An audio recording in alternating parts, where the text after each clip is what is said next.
American dream. Get good grades in high school, go to a college, get a job, find a husband, have 2.5 kids, a house, and white picket fence. Many people think that life comes in some sort of package, one that fits everyone, that life will go a certain way. As you grow older, though, the aforementioned usually proves to be very wrong. One freshman, Cadie Foresta, from Southern Maryland, learned just that. The American dream isn't a cookie-cutter description that everyone has to live by, but you make your own dream, your own life, and she started her life this year. Freshman year of college, you see many instances of heartbreaks between long-distance relationships. They just don't ever seem to work out. But if you walk into room 210 of McEwen Residence Hall and meet freshman Cadie Foresta, any disbelief of not being able to make a relationship work is disproved immediately. Cadie's story is one of commitment, strength, and growth. After listening to her share it, the old adage that distance makes the heart grow stronger seems to ring true. Cadie's fiancé, DJ Smith, is in the military. He lives 3 hours away, and if that hasn't complicated things enough, the only communication between the two for several months was through letters. I got most of my crying out before he left, but it was rough because, this is my first year at school. I wanted him to be there to experience it with me, and I had to do it all on my own. Not only do I love this boy, but he's my best friend in the whole world. I tell him everything.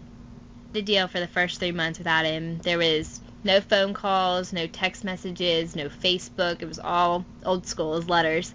While interviewing Cadie in her McEwen dorm, you can see what seems to be hundreds of letters carefully taped across Cadie's wall.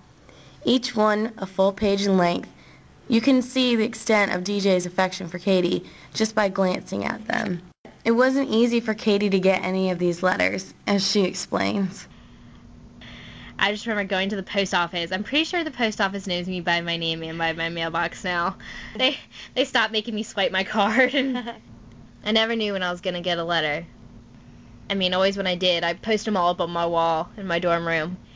But when I did, it was a pretty great day. There's nothing really that could bring me down, because when you come to college, especially in a relationship, most of the time you cry and, you say you miss them, but nobody really understands when you can't really talk to them. It's a lot different. It was really hard for me because I couldn't write him. I couldn't talk to him. It was complete no contact for the first 2 weeks he was gone.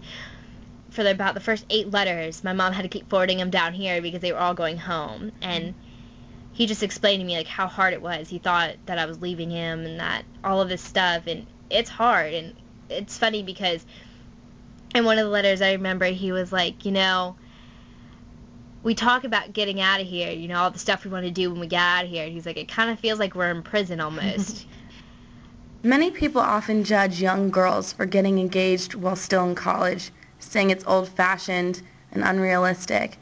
But when asked what Cadie thought of common criticisms, she responded assuredly saying, everybody's always you're engaged, you're so young, why are you doing this? And I'm they're you're in college, this is the time you're supposed to be living it up. And I'm I'd have the exact same experience as an engaged student as I would as a regular student. When even speaking of DJ, Cadie's face seems to become illuminated, but love hasn't overwhelmed her. She seems incredibly level-headed and realistic about the situation. Who knew that all of this was going to happen so fast? I knew that when he left that I didn't want to be with anybody else. The one thing I love is that we didn't just grow up, but we grew up together. Cadie and DJ's story shouldn't be compared to Dear John or any other chick flick military romance movies. Cadie has had to deal with many struggles while dating someone in the military. She explained that not only are you in a relationship with your loved one, but essentially you're in a relationship with the military as well. I learned a lot about my inner strength, my personal strength. The military lifestyle doesn't have space for weak women. You've got to be strong. You've got to be their support system at all. The one thing that is really hard, because let's face it, every girl wants to be the center of attention in their husband's, man's, anybody's life. We all want to be the center of attention, but military spouses, girlfriends, fiancés have to realize that they come second.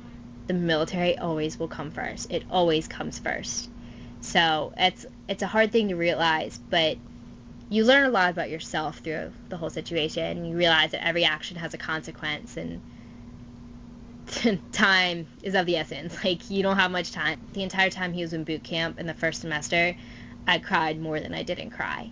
It was the hardest thing I've ever had to do, and I wouldn't recommend that to anybody, but our relationship's a lot stronger because of it. I'm a lot stronger because of it, and so is he. After hearing the entirety of Cadie's story, it's obvious that she and her fiancé are one of a kind.